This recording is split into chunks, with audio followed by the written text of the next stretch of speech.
This show is part of the Deluxe Edition Network. To find the other great shows on the network, head over to the deluxeeditionnetwork.com. Hold on, stop. Welcome back to the Shit Show 2.0. Okay, Boomer. Damn millennials. Wow. Did not know that. Even flirters who are obviously mentally ill. You want to be my wife? Oh, this is gonna go downhill real quick. What is going on, and welcome to Take on the World with Nathan Blake. and Mike D. Nathan B. and Mike D. Here once again to entertain ye.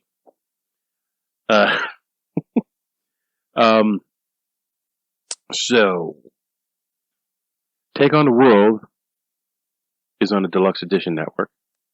Whoa, really? Whoa, yeah. So, Deluxe Edition Network is Pretty cool. Yeah, it is pretty cool. Group of podcasters get together. We help promote each other. Give our listeners other options to listen to other things that they might like. So you want to check that out. The Deluxe Edition. It's deluxeedition.com. www.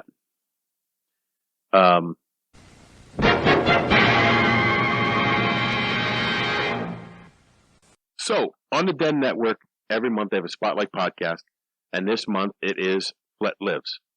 And this podcast does movie reviews. He does some watch-alongs. So check them out on the den.show. Look for Spotlight podcast, and it should direct you to that.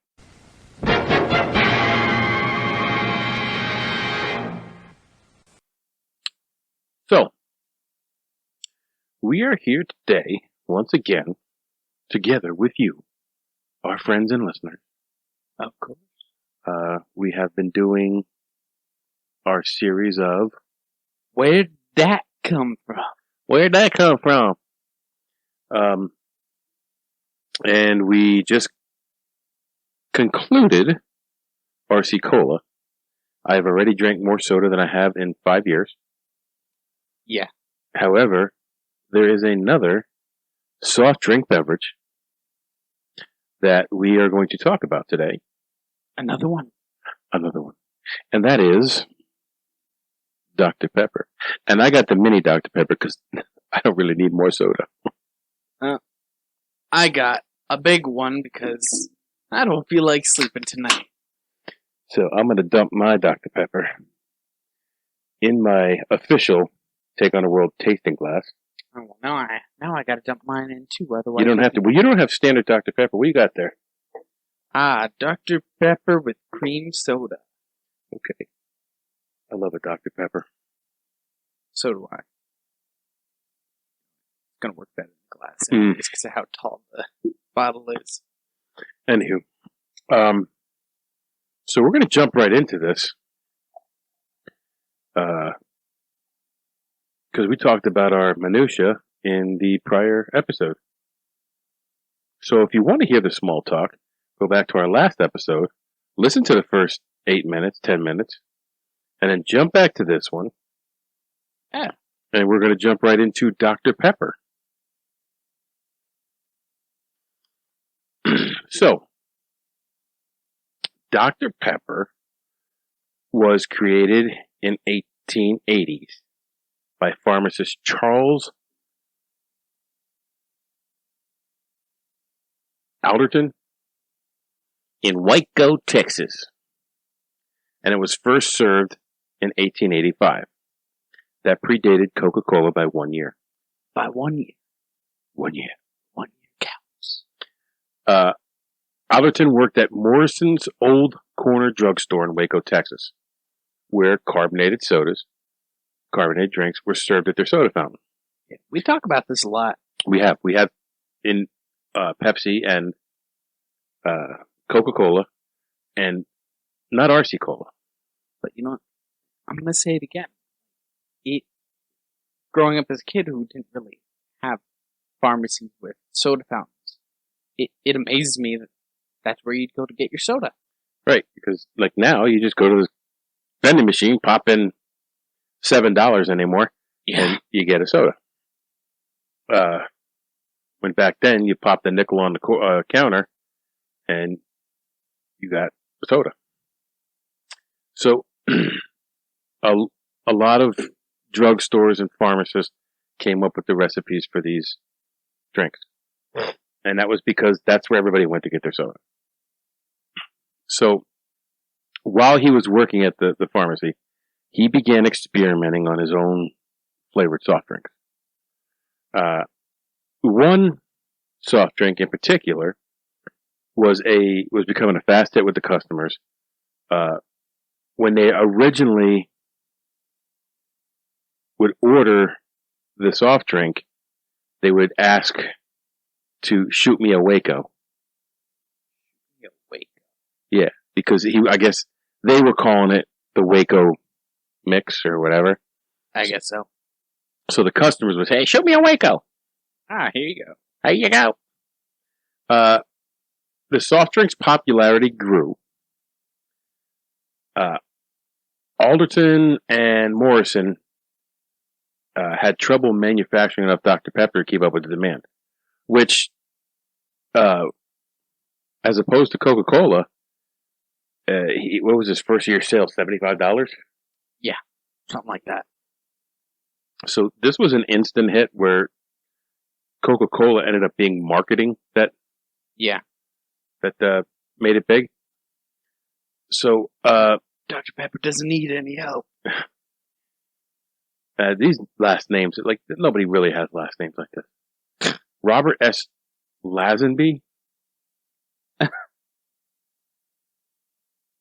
That it? That it? I guess. Okay.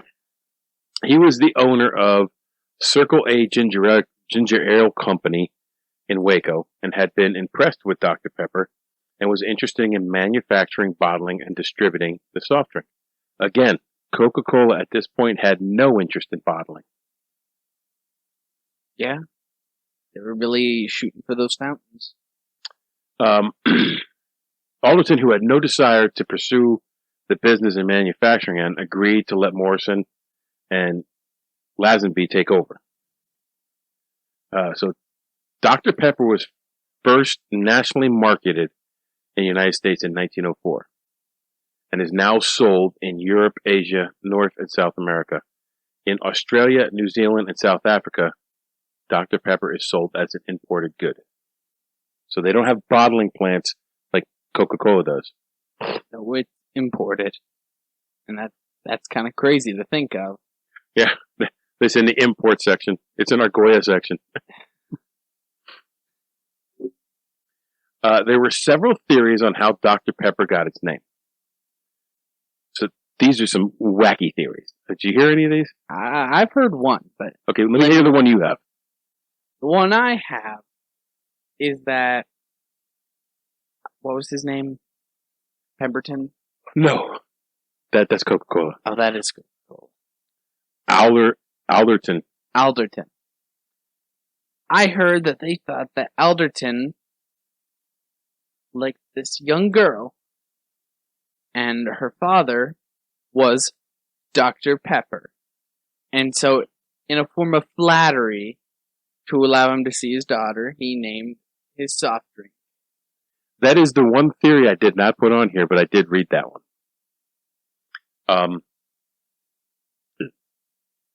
So, a couple of the other theories connect to that a little bit. Okay.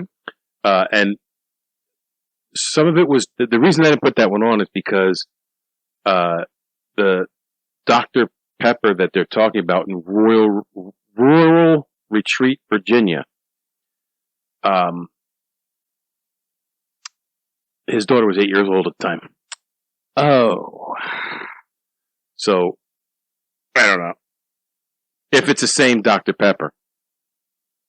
So one theory has Morrison is credited with naming the drink Dr. Pepper in honor of his friend, Dr. Charles Pepper of Royal Retreat, Virginia. Okay.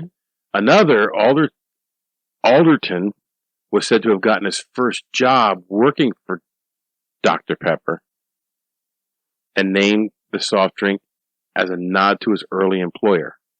I do not know if it's the same Dr. Pepper or a different Dr. Pepper from Royal Retreat, Virginia.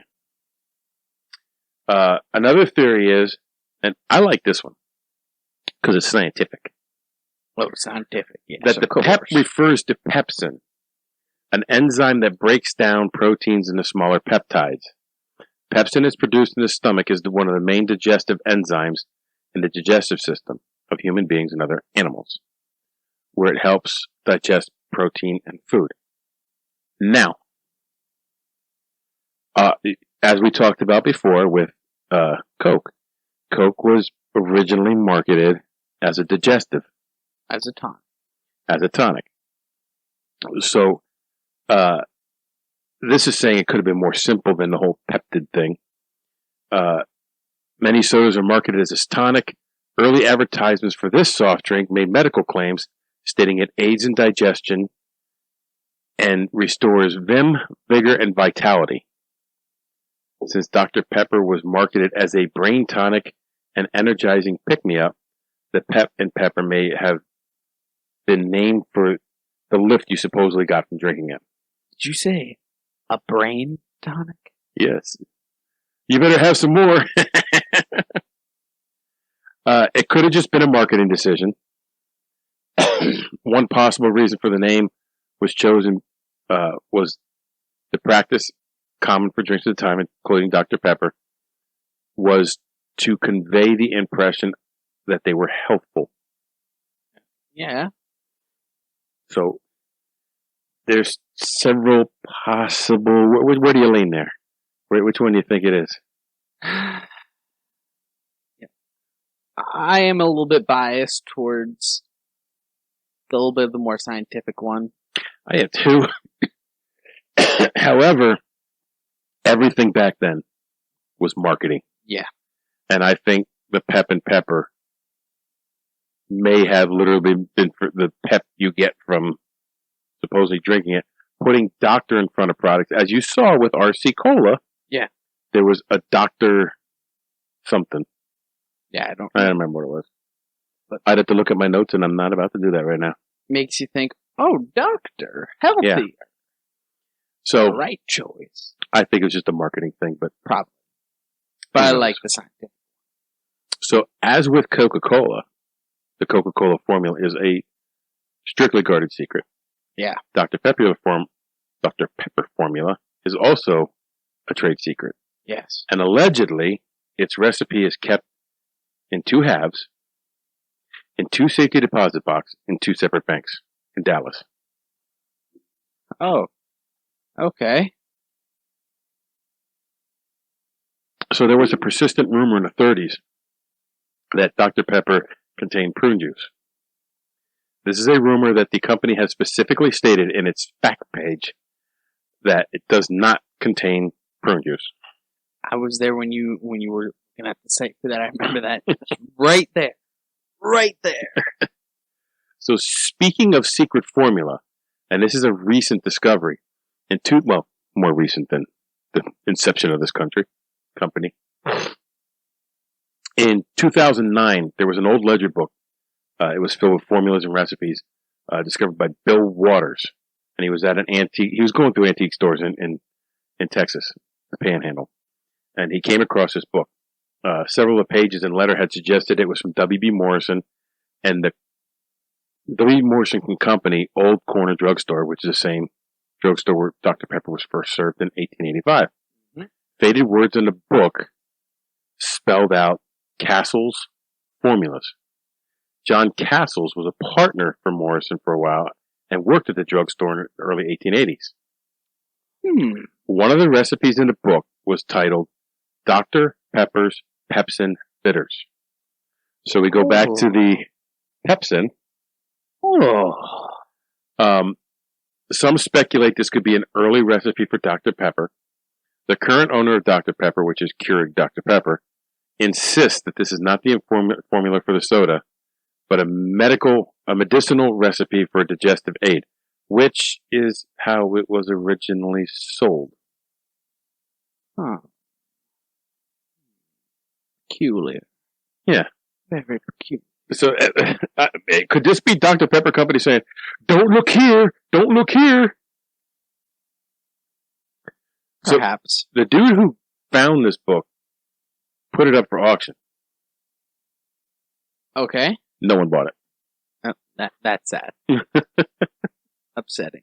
Or no one wanted to pay the price that he wanted for it. That's also fair. He thought, or evil government corporate conspiracy, they bought him out. Oh.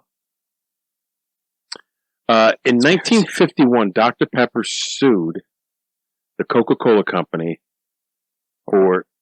Dr. Pepper sued Coca-Cola. Hold on, this is a turnaround from every other soda we've I had. know. These soda companies were very litigious. Very cutthroat, yes. They sued him for $750,000, asserting that nickel Coca-Colas were sold below cost and were a restraint of trade. Now, when we did Coca-Cola, we explained why well into the 50s, I think it was 1953, when that price finally changed. Yeah. Nickel a bottle.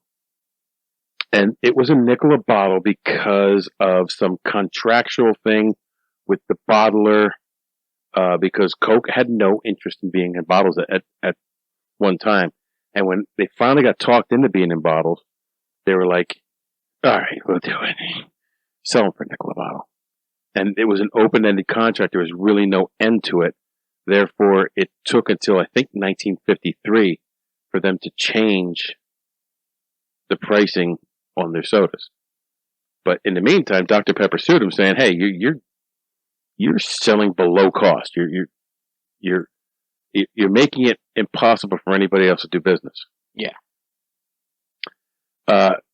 So in 1972, Dr. Pepper sued Coca-Cola for trademark infringement based on the drink that they had made that was being marketed by Coca-Cola called Peppo. Peppo. Oh. Coca-Cola then renamed that beverage, so I would assume that Dr. Pepper won that. Yeah, They had to rename their beverage. They renamed it to Mr. Pibb, Mr. Pibb. which you can still get today.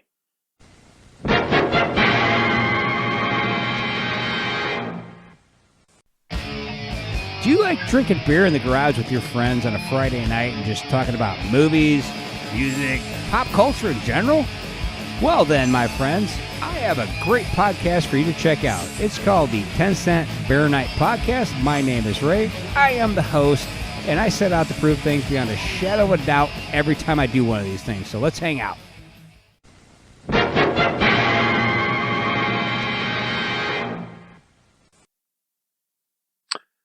In the early 80s, Dr. Pepper was having some financial troubles. No. And an investment group took the company, they bought the company, took it private. They took it off the public exchange, took it private. Okay. In the 90s, Dr. Pepper, this is weird. There was a bunch of antitrust cases in the 90s. So at some point, I don't know if Dr. Pepper was taken to court or if someone else sued and this was a precedent thing, but economists and the court weighed in on Dr. Pepper with the opinion that Dr. Pepper was not a cola, but a pepper-flavored drink. So it's not a cola. And you know what? That's exactly what I thought when I was little. Real little. Shorter than this table. You mean last week? But I wouldn't drink Dr. Pepper because I thought It tasted peppery? it was pepper flavored. Oh. So that plays into some things coming up in these lawsuits. Several years later, 1995, Coca-Cola attempted to buy Dr. Pepper, but was blocked by the Federal Trade Commission because it would give the company a monopoly and peppered drinks. So Dr. Pepper came up with Peppo, aka Mr. Pibb, to compete against Dr. Pepper. They wanted to take that share of the market because they're greedy.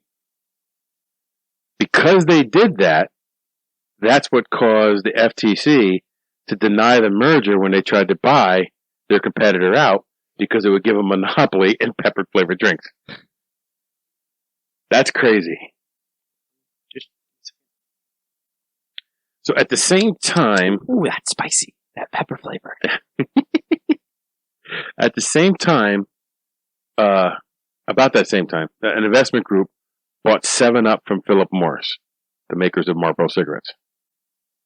After the failed Coca-Cola merger, Dr. Pepper was merged. So the investment company that had bought Dr. Pepper now bought 7-Up. So they decided they're going to merge them together. When they merged them together, they gave up international branding rights for both 7-Up and Dr. Pepper.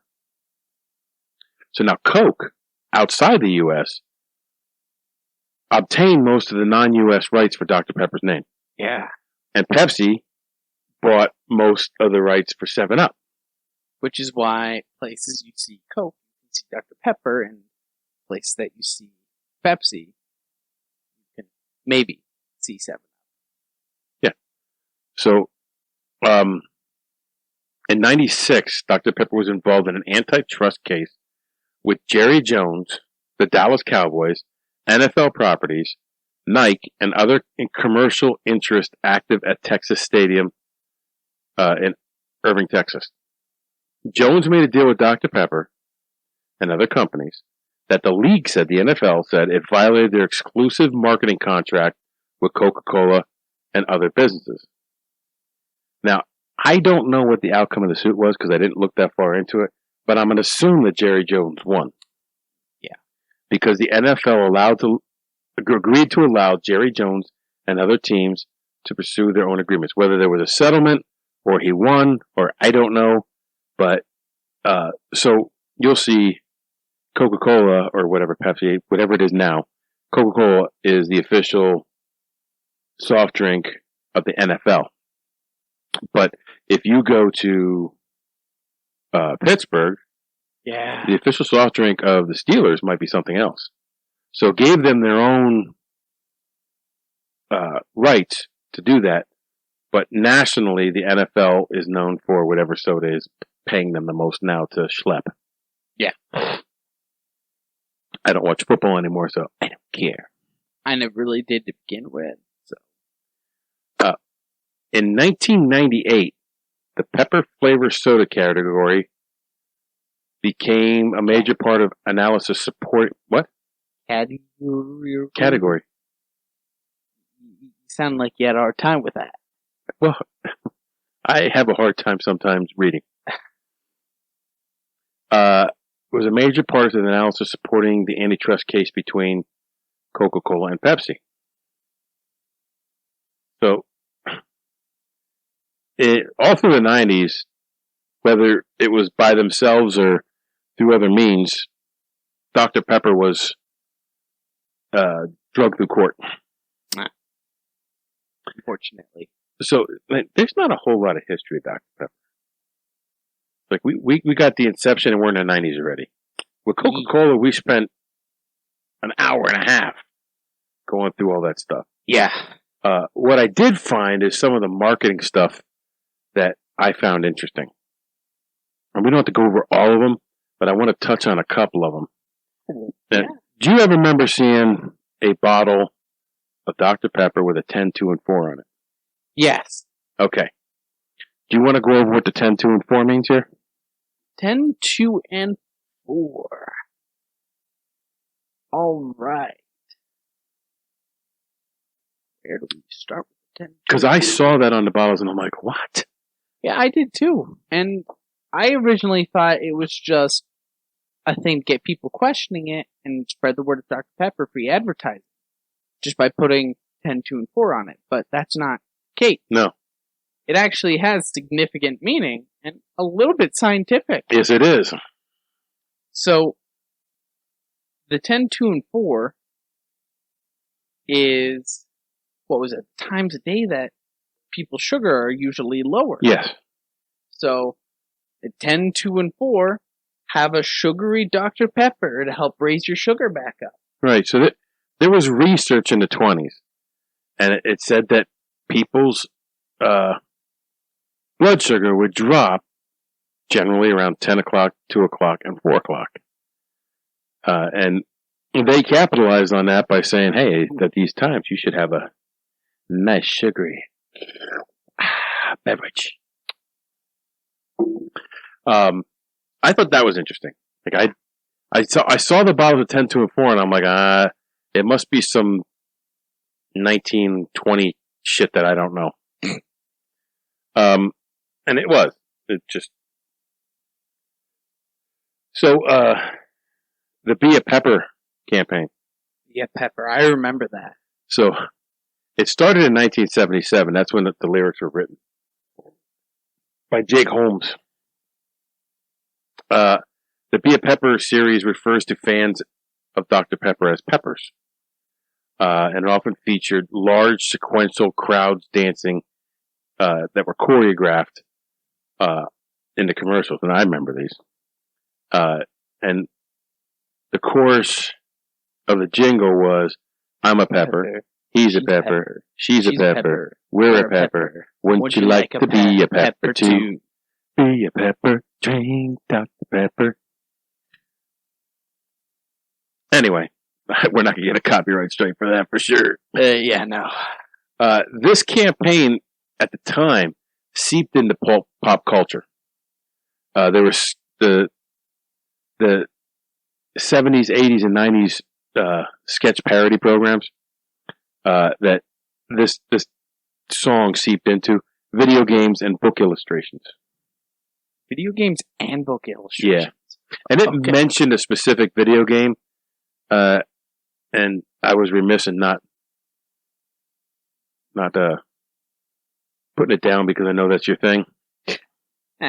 I'll cry in my sleep about it. You know, I think I still have that up. Oh, maybe I won't have to cry in my sleep about it. That'll be fantastic. Let me see here.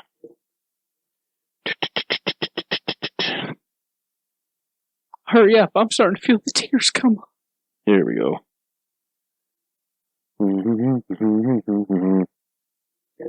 Be a pepper, drink Dr. Pepper. Be a pepper, drink Dr. Pepper. I can find it, boo, boo, doo, boo. I'm gonna start crying. I'm already am. Here we go. Don't know. Oh, video game. I'm not crying anymore. Pikmin 2? Pikmin 2? It was in Pikmin 2. Yeah, something with the Dr. Pepper bottle caps or something. Huh. Anyway. So like that one I remember, like the Be a Pepper. I had a Be a Pepper shirt. I swear I've heard. Oh, I know I played it for you. Okay. So the Out of the Ordinary campaign in 1980s, the Out of the Ordinary advertising involved a series of post-apocalyptic commercials. And I put this one on it because like post-apocalyptic movies are like my jam. Featuring a space cowboy and an alien sidekick seeking something different from a simple generic cola. The campaign also produced commercials featuring the movie creature Godzilla, where citizens of Japan town offered Dr. Pepper as a libation. The BU campaign. This was a campaign that had pairs of musicians that weren't always on the same, like Leanne Rimes and Reba McEntire, Paulina Rubio and Selena Cruz, B2K and Smokey Robinson, I don't know, Anastasia and Cyndi Lauper, LL Cool J and Run DMC, And it also had some individual musicians, notably Garth Brooks. Ooh. Dr. Pepper made several appearances in Robert Zemeckis' film, Forrest Gump. Yes, it did. So it was Forrest Gump's favorite drink. When he was asked what was the best part about going to the White House? Well, the best part about going to the White House was we had all this food and drink, all you wanted. I must have had 15 Dr. Peppers. And then they show the screen where the president asked him how he felt, and Forrest said, I gotta pay.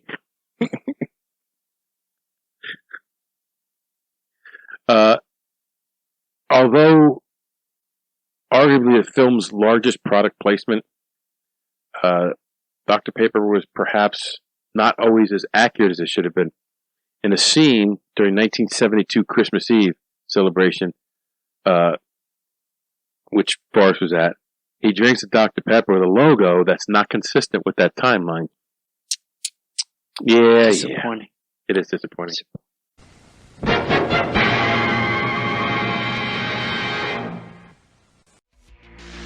Hey guys, this is Ron. Do you like movies? Hey guys, this is Ragnar. Do you like alcohol? Hey guys, this is Stu. Do you like punishments? Hey guys, this is Chase. You want to hear me get alcohol poisoning? Hey guys, this is Lenny. Ever wonder what a spicy boner is? If so, come on down to Barrel Age Flicks and give us a listen.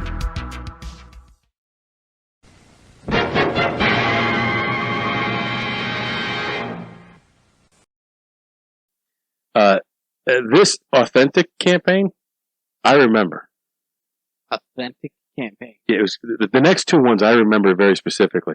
Authentic campaign was from 2001 to 2003. It was for Diet Dr. Pepper, and it promises to be as authentic a taste as Dr. Pepper, using the slogan, Dr. Pepper tastes more like regular Dr. Pepper. Okay. Okay. So they would parody that with ideas inferring the originals, and then included like the XGA, Extreme Golf Association instead of the PGA, Green Bay Watch instead of Baywatch, and the TV show Chimps instead of the TV show Chips. Chips was a show from my era. I used to watch that. California Highway Patrol. The next one was Doctor's Orders. And 2009, the slogan was Drink It Slow, Doctor's Orders. I think I remember this. And they would have the advertising with celebrities that had some sort of inference to doctor. So they had Dr. Dre, Julius Erving, which was Dr. J. They had Gene Simmons. He's the writer of the Kiss Doctor of Love, or Calling Dr. Love.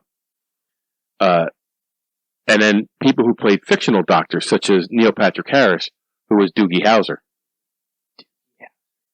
And Kelsey Grammer, who was Dr. Fraser Crane. They were also endorsing the beverage. That culminated with the celebrity stating, "Trust me, I'm a doctor." I remember that.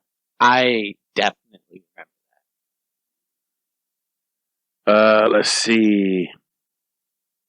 So this big list here is all the different slogans that they used over the years. Yeah. In 1889 to 1914, they used the King of Beverages. And then from in the 20s and for 20 years, from 20s to 40s, they used Drink a Bite to Eat at 10, 2, and 4.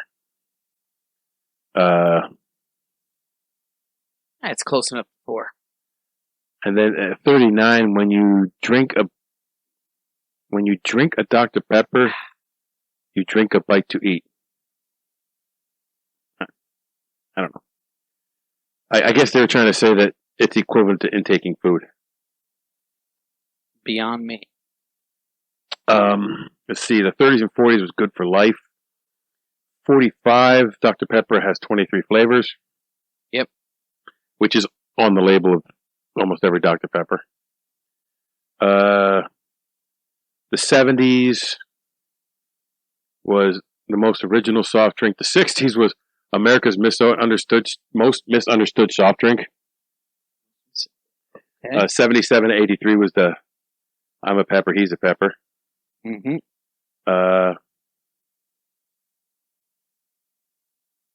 And then '83 was Dr. Pepper has made a pepper of me.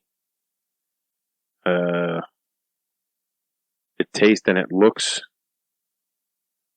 for sugar-free Dr. Pepper. Okay. Let's see. 1980 till present, Dr. Pepper, what's the worst that could happen? Used to play in the UK. I didn't see the UK commercials. Yeah, no, I haven't seen that. Just what the doctor ordered, started in 91. And in Australia in 97 it's Dr. Pepper flavored, silly. But now in Australia, I said it's treated as an import. Yeah. And at one point it was removed from Australia altogether because nobody was buying it. Unfortunate. I don't know if it's back again but it was in the import section and nobody wanted an imported American product. I guess. Let's see. 2000 to present, just what the doctor ordered. Dr. Pepper so misunderstood. Solves all your problems. One taste and you get it. I remember that. Can you handle the taste? I remember that. I do remember that because wasn't it the commercials with the big 23 coming down on people or something like that? Yeah. Let's see. Get buried in cream for the berries and cream flavors. Let's see. Drink it slow. Doctor's orders 2008. Trust me, I'm a doctor 2009. There's nothing like a pepper. Yep, that's pretty much it. That's Dr. Pepper in a nutshell. Okay. So I will say out of all the sodas I've ever had, Dr. Pepper is the most unique.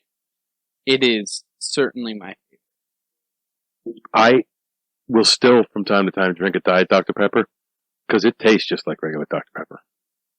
I think. I avoid the diets. I know you do, but I can imagine.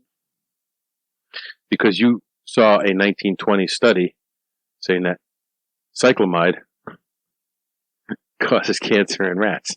Yes, I did. Now, right. I'm not drinking classic. I'm drinking Dr. Pepper and cream soda. So I guess that's 24 flavors now. Yeah. Well, no, I don't know. It's Dr. Pepper and cream soda. So the Dr. Pepper still only has 23 flavors. Yeah, I guess so. So I thought I had when I was doing this up, my thing crashed and I lost a bunch of stuff right here where I had the variants include. I remember some of them, it was like, your normal Dr. Pepper. Let me pull it up quick. Diet Dr. Pepper. There were so many. You had the berries and cream, cherry, vanilla. I want to say there was a cherry vanilla. I want to say that, but I'm not sure. Here we go. Oh, all right, got it. So the diet brands were diabetic Dr. Pepper, pepper-free, caffeine-free Dr. Pepper, and Dr. Pepper 10, which is supposedly only a 10-calorie Dr. Pepper. Flavor variations: Dr. Pepper Red Fusion. See, I kind of want to know what that tastes. Yeah, it looks like it was 2 years they had it, only available in the U.S. Predominantly cherry flavored. Okay. And with a reddish hue to it. Dr. Pepper Cherry Vanilla. Berries and cream soda. Oh, hey. Diet Cherry Chocolate Dr. Pepper. That was 1 year. Diet Cherry It Chocolate. was a limited thing. Again with the chocolate I know. soda. I want to try a chocolate soda now.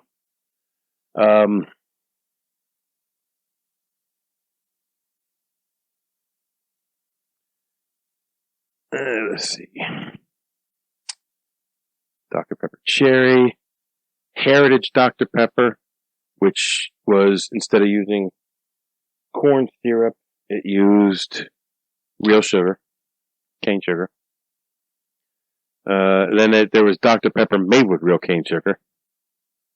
Dr. Pepper Vanilla Float, limited run with a vanilla ice cream taste. See, I think I remember seeing that, but I'm not sure. Dr. Pepper Dark Berry. Now you said this is the blue one? Yes, it was a promotional one for the new Jurassic World. No. No? I apologize. Originally, it was for Spider-Man Far From Home. It was in stores for 2 months and then discontinued. It was later brought back May 2022 to promote Jurassic World Domination. There you have it. I apologize, And Mr. Nathan Blaze. Why? Thank you, Mr. There was a UK variation. Dr. Pepper Zero. It says it's still in the market. And the German variation. The UK and German variations used real sugar and had less sugar than the United States version. Okay. So that's pretty much it. But here's some other products that were made Dr. Pepper, because we talked about this too. Because if you go to Sheetz, yeah, you can get a Dr. Pepper barbecue sauce on whatever, and it is pretty good. I like it, and you kind of get that peppery fizz in it. I don't know, it's weird, but I like it. I like it on the kielbasis that they have on a pretzel roll.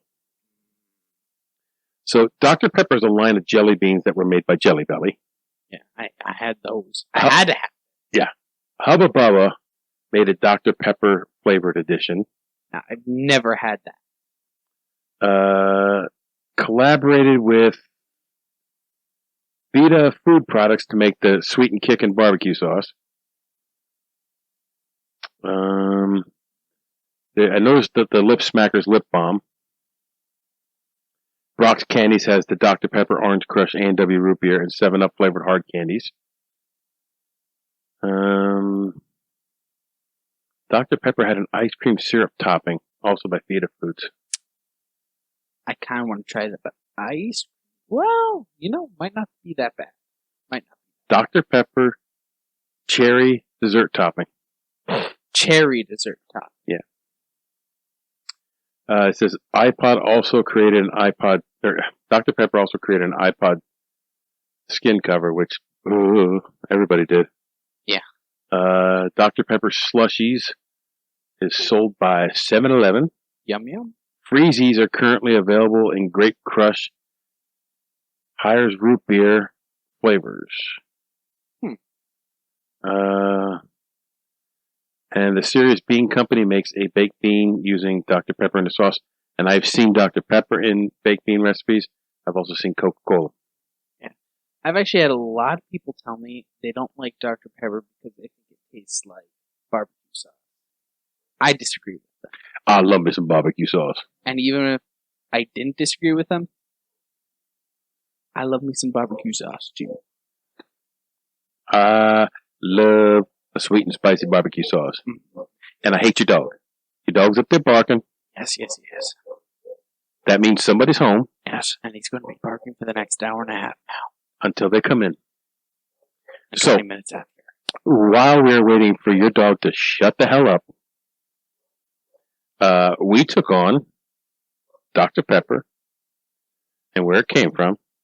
And now you go take on the world. This show is part of the Deluxe Edition Network. To find the other great shows on the network, head over to the deluxeeditionnetwork.com. Hold on, stop. Welcome back to the Shit Show 2.0. Okay, Boomer. Damn millennials. Wow. Did not know that. Even flirters who are obviously mentally ill. You want to be my wife? Oh, this is gonna go downhill real quick.